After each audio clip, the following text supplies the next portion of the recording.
の虜になってしまえばきっとこの夏は充実するのモード噂の Dreaming Girl 忘れないででも気持ちは伝えてしまえばいつかこの夢は覚めてしまうだ。 Assalamualaikum warahmatullahi wabarakatuh. Perkenalkan, nama saya Atini Sabila Hakin, Prodi Farmasi semester 2 di Fakultas Ilmu Kesehatan UNW Mataram. Pada video kali ini saya akan menjelaskan sedikit tentang pandemi COVID-19. Seperti yang kita ketahui, saat ini kita sedang menghadapi wabah pandemi COVID-19. Tidak hanya di Indonesia saja, melainkan hampir seluruh penjuru dunia.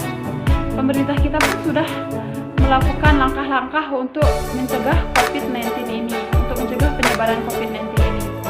Salah satunya adalah yang dilakukan pemerintah itu mendirikan satuan tugas pencegahan wabah ini. Salah satunya memberikan informasi-informasi terkait penyebaran COVID-19. Kita tentu sering mendengar informasi dari media resmi gugus tugas penanganan COVID-19, baik itu di media elektronik ataupun di media cetak, terkait informasi mengenai wabah saat ini. Namun terkadang kita sering bingung dengan istilah-istilah yang digunakan dalam penyampaian informasi. Misalnya istilah-istilah itu yaitu SARS-CoV-2, COVID-19, sehingga belakangan ini muncul pertanyaan-pertanyaan terkait hal itu. Video kali ini saya akan mengajak kita semua untuk lebih mengenal mengenai istilah-istilah tersebut. Dan juga yang terpenting adalah bagaimana cara pencegahan penularan COVID-19. COVID-19 adalah penyakit yang disebabkan oleh SARS-CoV-2 yang ditemukan di Wuhan, Tiongkok pada akhir Desember 2019 dan menyebar ke negara lainnya hingga kini. Di sini sudah jelas bahwa COVID-19 adalah nama penyakitnya, sedangkan SARS-CoV-2 adalah nama virus penyebab penyakit ini. Tidak hanya di Indonesia saja yang terkena oleh virus ini, melainkan di sebagian besar negara-negara lainnya. Banyak negara melaksanakan lockdown guna mencegah penyebaran virus ini. Sekolah-sekolah diliburkan, tempat perbelanjaan dan tempat ibadah pun ditutup. Namun, tetap saja banyak korban yang berjatuhan, sehingga menyebabkan banyak rumah sakit yang over capacity dan tenaga medis pun mulai kewalahan dengan pasien yang terus berdatangan. Bahkan tenaga medis pun sudah banyak yang tumbang dalam menjalankan tugas mulia ini sebagai garda terdepan dalam menghadapi pandemi ini. Lalu bagaimana sih COVID-19 ini menyebar? Kok penyebarannya cepat sekali ya, sehingga hampir seluruh negara di dunia ini terinfeksi? Mari simak ilustrasi berikut ini.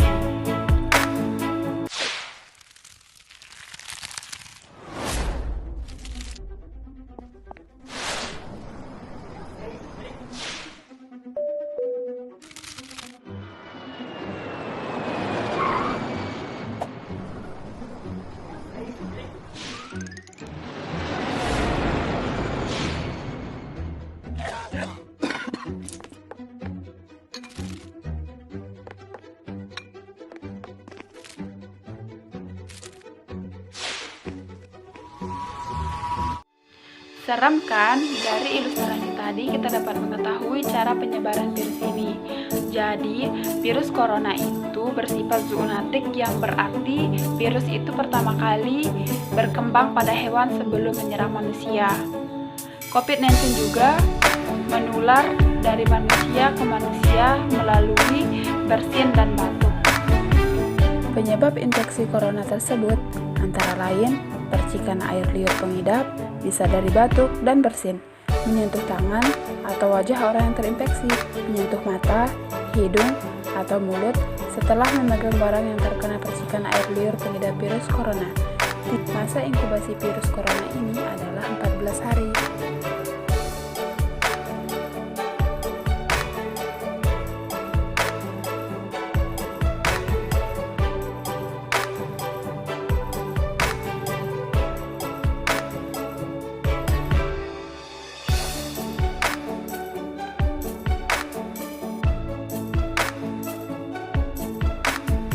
Bagaimana sih gejala COVID-19? Adapun gejala-gejalanya antara lain yaitu demam tinggi lebih dari 38 derajat Celcius, batuk kering, lemas, sakit tenggorokan, sesak atau kesulitan bernapas, dan sakit kepala.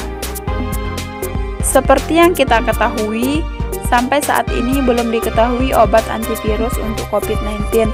Namun kita tidak perlu khawatir karena kita bisa mencegah penyebaran COVID-19 ini dengan yang pertama, biasakan cuci tangan dengan sabun dan air mengalir minimal 40 detik atau gunakan pembersih tangan berbasis alkohol 60%. Kedua, hindari menyentuh mata, mulut, dan hidung yang merupakan pintu masuk virus ke tubuh kita. Ketiga, jika Anda batuk dan bersin, tutuplah mulut dengan lengan bagian dalam atau tisu dan gunakan juga masker. Keempat, hindari kerumunan atau kegiatan yang melibatkan banyak orang. Jaga jarak 1 meter atau lebih dengan orang lain. Kelima, jika Anda punya gejala infeksi virus corona, segera hubungi hotline 119 extension 9. Dengan ini Anda telah membantu pemerintah dan petugas kesehatan bekerja lebih efektif melawan COVID-19. Yang terpenting, tetap tenang dan jangan panik dalam menghadapi pandemi virus corona. Selalu jaga kesehatan dan lakukan kegiatan bekerja, belajar, dan beribadah dari rumah. Adapun hal yang tengah hangat dibincangkan saat ini yaitu penerapan new normal yang telah diputuskan dan mulai diberlakukan oleh pemerintah. Maka dari itu, agar kita selalu terjaga di tengah penerapan new normal ini, ada beberapa hal yang harus kita terapkan, yaitu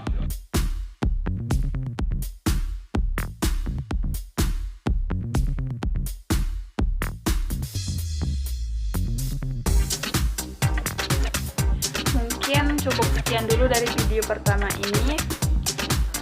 Semoga video ini bisa bermanfaat untuk saya dan kita semua. Dan semoga kita semua terhindar dari wabah atau virus COVID-19 atau penyakit-penyakit lainnya yang berbahaya untuk kita semua. Jika banyak kesalahan dan kekurangan, saya mohon maaf sebesar-besarnya. Terima kasih sudah menonton. Sekian, assalamualaikum warahmatullahi wabarakatuh.